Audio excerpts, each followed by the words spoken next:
Welcome to another episode of Soccerheads New England. This is episode 17, if my counting is correct, which is 50-50. Can I just interrupt you for a second? Sure. Typically, series run 8 episodes, and then season 2, most of them start, you say to yourself, you should have just done 2.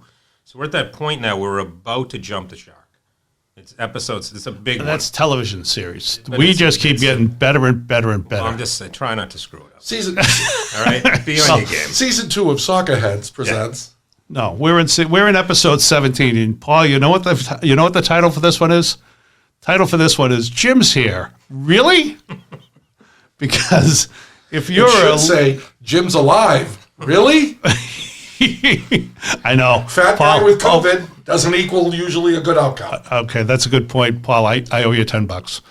He survived. All right, so if you're a loyal listener, you're not going to believe this, but Jim's here. I'm Dave Rattigan, former award-winning journalist, comedian, and expert on all things, along with Paul Nardizzi and Jim Ruberti. They're my co-hosts, and this week, Jim actually showed up, which was just weird. He walked in here, and did you recognize him, Paul? I did. I'm worried, though, that if COVID does its thing, he will be hosting by himself next week. You and I will be out.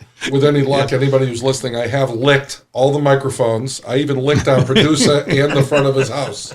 So somebody's going to get it. So I can say, did you feel my pain? You know, actually, that's true. I saw him licking Dale Lawrence, our producer engineer. And I've got to say, I don't think I've ever seen Dale so happy in my life. But I want to, let's clarify. I licked him more than normally. Okay?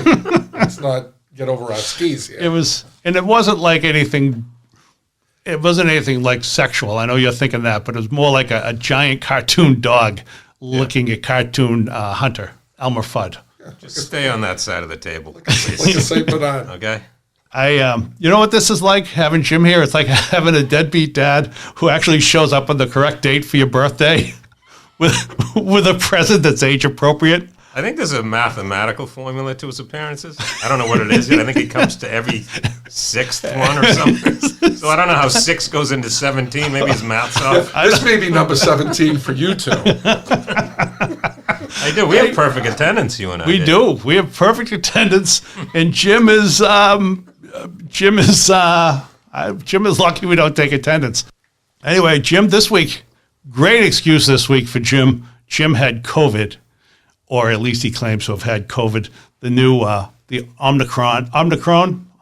They didn't specify. They didn't specify. I failed my first take-home test, which was a miracle you could even find one, and then I went down to the doc in the box, and I got the real test with flu and COVID. Oh, and it said all the flus were negative, and all it said was COVID-19 positive. There was no special Omicron. All I know is... Which is amazing, because just the week before, it had been a big hoax. And then all of a sudden you got sick. Oh, no. I had been avoiding this stuff like the plague. I guess you can't say that, the plague. I think you can say it. And just so everybody... I was the only, and maybe because I'm very large and Italian, and I was the only COVID patient in history so far, I made the medical journal, to not lose his taste or smell and actually gain weight while having COVID. In fact, like I said to my wife, I go, give me another piece of that lasagna. I want to see if I lost my taste. That's funny, because Paul actually slipped me a note just a couple of minutes ago that says, has he gained weight since October, the last time we saw him? The last time we saw him. The good thing about having COVID is you can stay home and you can watch soccer. Which is exactly what I did for 10 straight days. Yeah, and it was fantastic. I actually enjoyed it more than I enjoyed the Patriots play in Jacksonville. And you didn't have to go. You had COVID during Christmas. I had COVID all over Christmas, and I have all my family members were home, and none of them got it. Really? I was sequestered in my room, far away. Would they door open. They were slipping pizza under the door for me, Dave, because I know that's where you're going. Certainly no lettuce came under the door, as you can tell. No vegetables? Else, no vegetables, no sliced carrots or cucumbers came under the door. So you were like a kid with chicken pox. That's exactly what I felt like. I was watching Price is Right one morning, and I'm like, holy shit. Reminds me all the time that I blew off school and stayed home and watched all the games on TV. It was great. So when you saw the positive test, were you like, oh no, I have COVID? Or were you more like, oh, good, I don't have to go to the podcast. Like, I'd weigh that out. Because it was over Christmas, it was, oh, good, I don't have to see my in-laws. I don't have to see any cousins. I don't have to spend any money buying presents for people that I'm not going to see now. It was wonderful. You know something But funny? I'll tell you, honestly, guys, I don't wish it on anybody. It was absolutely horrible. Well, I got to tell you this. I know who it was good for because his in-laws are on my social media feed, and on Facebook they said it was the best Christmas ever. So, all right, check us out at soccerheadsnewengland.com. And you people wonder why I'm not here every week? Facebook page. We get to save this stuff up. We can't say it to your face until you're here. So we wind up with weeks and weeks of material. Check us out at soccerheadsnewengland.com. We have a Facebook page, Soccerheads New England. And also you can email us at soccerheadsnewengland@gmail.com. And you can feel free to share the podcast. And also you can, if you send us an email at soccerheadsnewengland@gmail.com, it'll go right to Jim Ruberti. And he can offer you, he can tell you all about our fundraising Soccerheads experience, but he can also tell you his home cures for COVID. And you don't want to miss those. So anyway, we're going to get to one of the things that we talked about last week, Jim, that you didn't get to talk about was the worst soccer-related fundraising comedy shows we've done or sports comedy shows. You got anything to share with us? Paul? Oh, I already shared. Paul already went. On episode Yeah, we already 16, went. Which That's was, what we That was talked- episode 16 from season 1. which was referred to as the best Yeah, the episode best. ever Yeah. by your family. Yeah. Best Christmas ever and God. best episode ever. Whoever's listening, All in I one hate week. them. Whoever's listening, I hate them both. So wait. You're yes. saying you didn't even listen to episode 16? No, I had COVID, Dave. That's the last thing I want to do is listen to you two. You can watch The Price is I don't like Right. listening to you two when I feel good. Why would I listen to you when I'm sick? You can he watches The Price is Right, but he won't listen to the podcast. Can we make the claim that possibly soccer made you better? Can we make that claim on I the show? honestly, I've never enjoyed it more in my life because it was uninterrupted. And actually, it was to the point where I wish I gambled on soccer because I knew who was going to win and who was going to lose. And almost by how many goals, to be honest with you. That's how much soccer I watched. But and maybe I could say soccer cured me, Dave, of COVID. That's I what watched so Paul. much of it. That's kind of what Paul I think he's suggested right. just now. Well, I just want to make sure you were listening. You never listened No, to Paul. I'm not. I'm looking at my phone. So, I'm looking at my phone. I thought that might You be. weren't listening as usual. Well, I'm just looking. Your in-law said something really funny about you. I'll talk to you about it later, Paul. So no. We I don't know if you remember, Dave. We did a fundraiser for the Barnstable Youth Soccer back in the day, Yep. and one of the prizes we had was a pop-up goal for instructional. Yep. Yep. And what we did was we put lottery tickets inside the pop-up goal. Somebody won that. They bid on it for about $800, and they decided to take it outside to put it in their car. The wind was blowing about 40 miles an hour, and 3/4 of the lottery tickets landed in the lake. It looked like a ticket tape parade when you walked outside. Yep. And they looked at me saying, "Well, what do I do? How do I get those back?" They looked at you. Yeah, they looked at me. Did you strip down and go And I said, immediately "Well, to if the this lake was- to if get this them? was a Spanish soccer team, I would say Lo Siento." That was one little tragic event. The other thing is in that same show, it was supposed to be an R-rated show. Yep. You had booked a couple of R-rated comedians. Okay.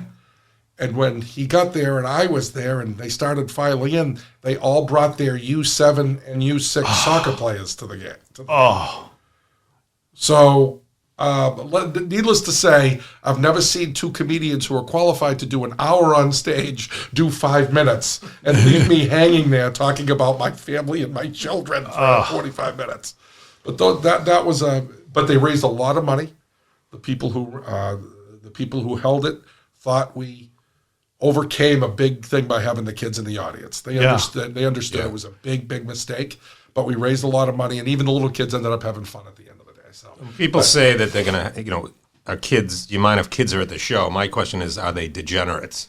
Because if they are, then that's fine, they can come. Forget the age, just the age. My kids can come to the show. I don't know about Yeah. Yeah, Paul wants to be sure that the right audience for when he says, so I was in elementary school, I was hammered. And I'll tell you, one of the comedians you sent down, Dave, he looked at me and he said, every other word I use is the F word. He goes, I don't know what I'm going to do here tonight. I know who you're talking about. It was, they had told me. They wanted, well, yeah. No, they did. Yeah, they wanted an our show, and all of a sudden I see all these kids, and they're coming in their uniforms. Yeah. Oh. So let me just... 8 o'clock at night, they're coming in. Jim's like, I'm headlining. Yes. I got to tell you, this is one of those things where you have to... this is one of the things about fundraising. You have to... There's a reason we ask this, even corporate stuff. There's a reason we ask these questions, because we have a friend who does a lot of sports focused humor, and he's R-rated, and he was booked for a corporate, and then all of a sudden they came up to him 5 minutes before and they said, you can't swear. Mm-hmm. And he's, that's his act. And it was very uncomfortable, and he got through it, but it wasn't the greatest gig that he had. And it's just a funny thing that people sometimes, this is for you soccer coaches, if you're going to, or soccer league organizers, if you're going to book a soccer show, soccer fundraiser, get it straight. Figure out what your community wants. And if you want clean, ask for clean. If you want something that adults are going to enjoy, and not that adults can't enjoy clean, but let us know. Let us know, and we'll book it accordingly. Because there's a whole bunch of horror stories like that.